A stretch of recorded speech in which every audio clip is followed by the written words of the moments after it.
And so for all the talk of Xbox Series X big next-gen game mic drops, did Xbox deliver or drop the ball?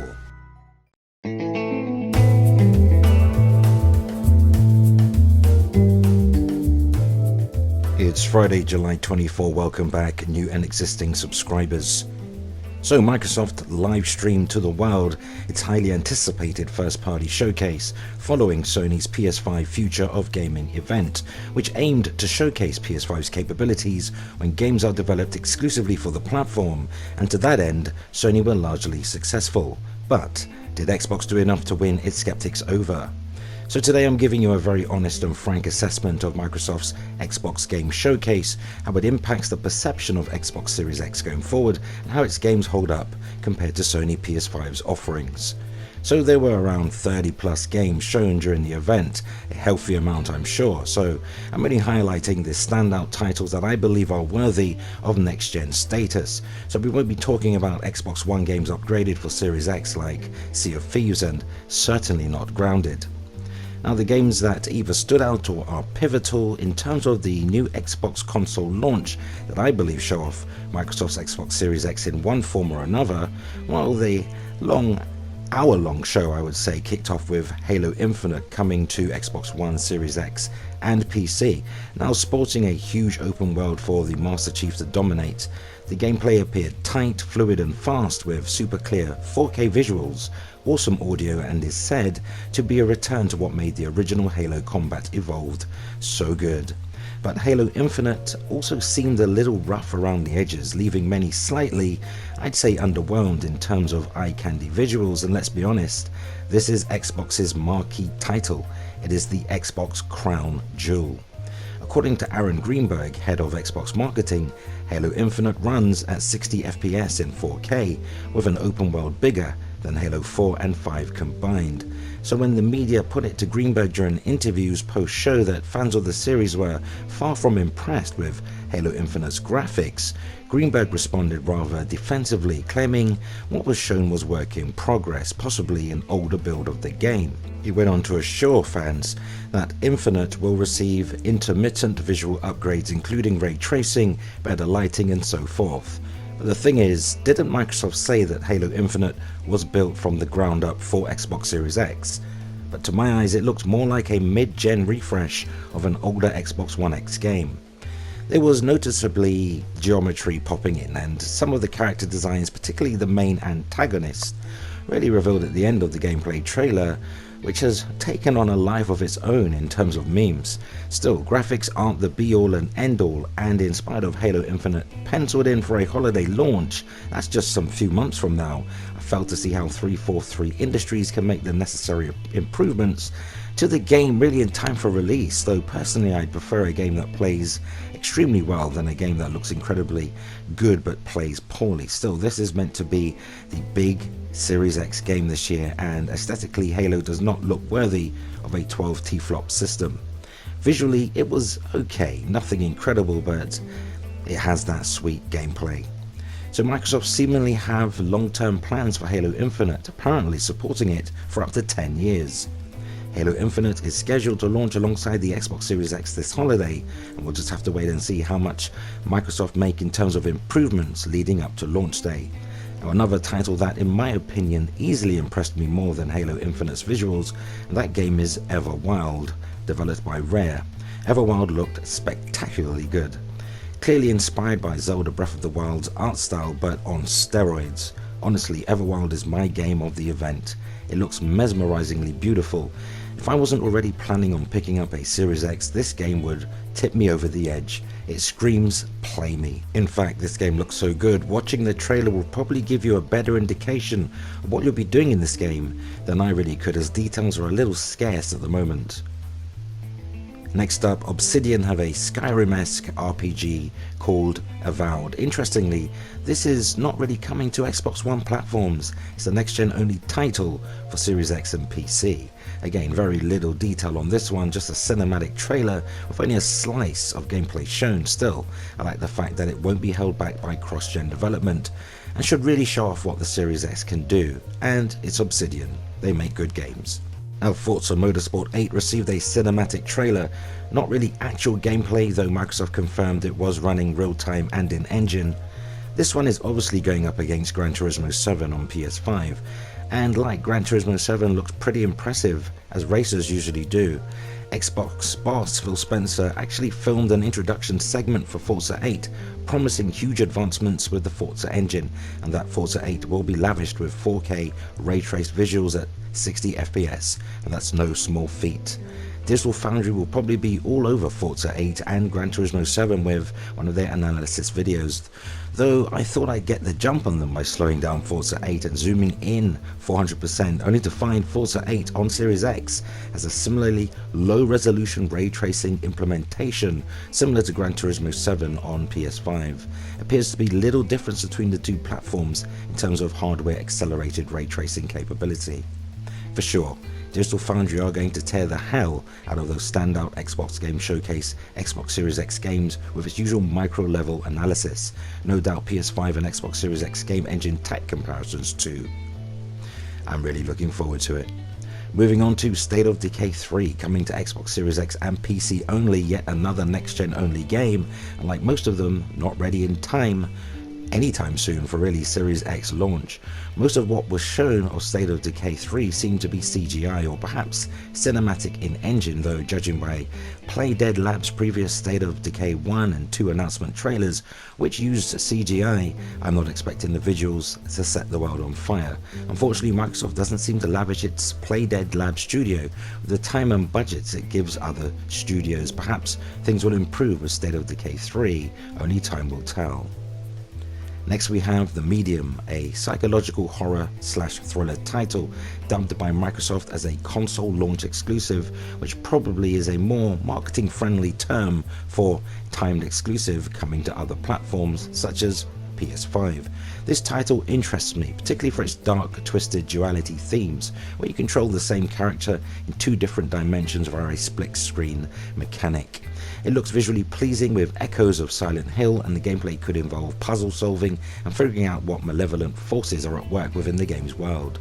Not much more to say on this one except for keep it locked to FOXY Games UK, and we'll be keeping a close eye on this and we'll update you as and when. So another timed Xbox console exclusive, Stalker 2, and I have yet to play the game in this series, so Xbox Series X will be where I first play this PC classic FPS shooter set in a toxic nuclear fallout where creatures have mutated, and honestly the closest comparison I can make to this is the Metro series. Like I said, I don't know much about the series and I look forward to trying it risk-free via Game Pass when it launches. So there are a ton of other games shown at the Xbox Game Showcase event yesterday. I cannot possibly cover them all today, but we might do so in further videos. But as Halo Infinite opened the show, Microsoft needed something big to close it. And what better than Fable? Developed by Forza Horizon Studio Playground Games, the trailer merely served to announce that Fable is indeed coming and getting a reboot for next gen only.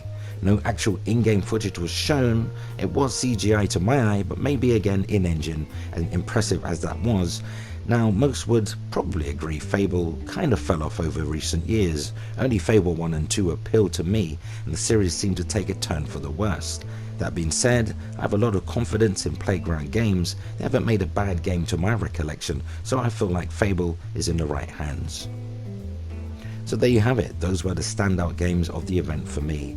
I'm sure many will have their lists, their favourites in the comments, but hey, if you can't please them all, please yourself. It should be noted that every game shown at the event will come to Game Pass day and date, and you literally do not have to buy any of these games. You don't even need to play them on an Xbox console. Now, I watched a few of the media outlets' take on Microsoft's Xbox event, and a lot of those outlets seem to be hyping Game Pass as a service more than the actual games individually. I'm not sure how you feel about that. I mean, I'm not knocking Game Pass, it is great value. I'm subscribed to it, but to praise the event by placing that much emphasis on Game Pass, to me, is a mistake. I feel it devalues the IP and lumps talent in a jumbled up pool of creativity. I mean, think about this for a moment. Stalker 2 is heading to Game Pass day and date, right? Now after the exclusivity period is over, will PS5 gamers want to pay up to $70 for a multiplayer game that Xbox gamers had 1 year ago and may have paid just $1 to play? This is why I believe Game Pass day and date harms game sales on other platforms and thus unsustainable for third-party publishers in the long term.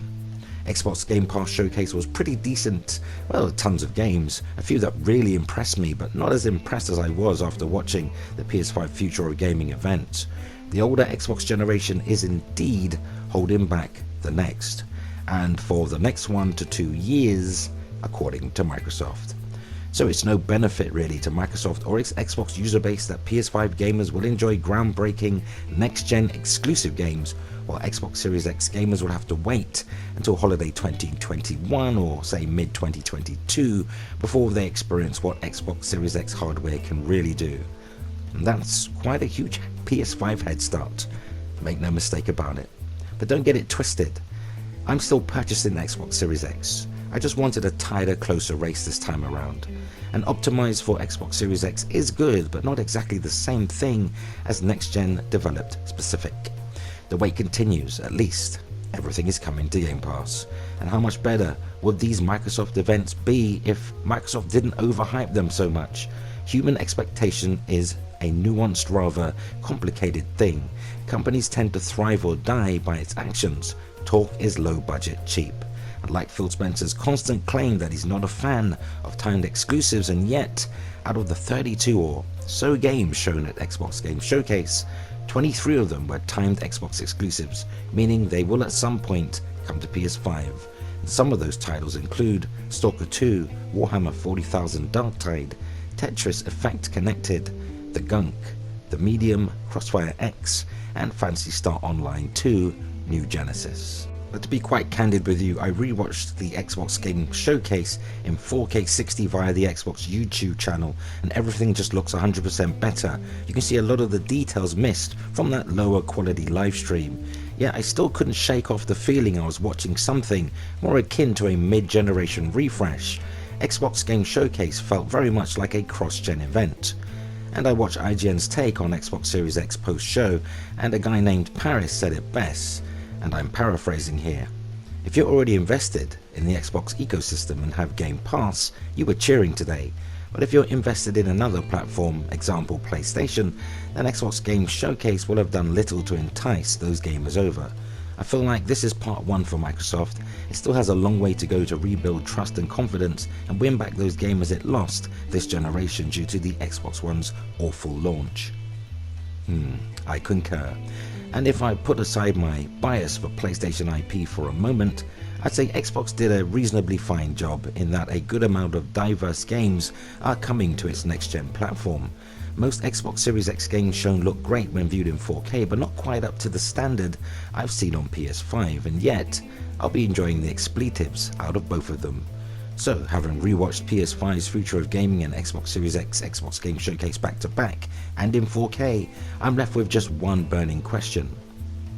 Why is it the weaker PS5 10.23 T-flop, 1.5 RDNA, no machine learning, no VRS, no mesh shading games look significantly more next-gen than the 12 T-flop Xbox Series X?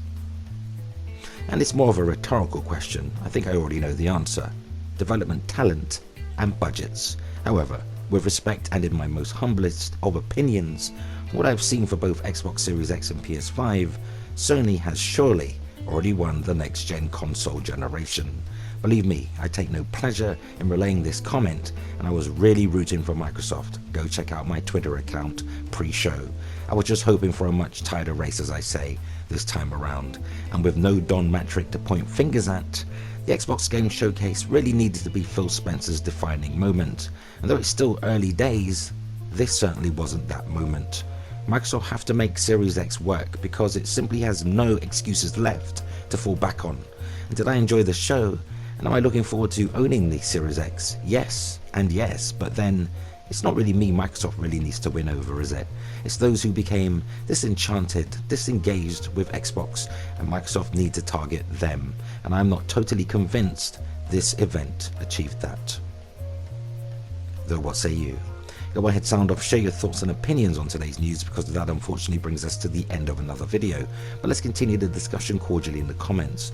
For all your current and next gen news updates, rumour and rampant speculation, hit the like button, spread the word and keep it locked to Foxy Games UK. Subscribe to Foxy Games UK, remember to hit the notification bell so you never miss content, thumbs up if you like it here, and help us reach more like-minded gamers simply by sharing this video.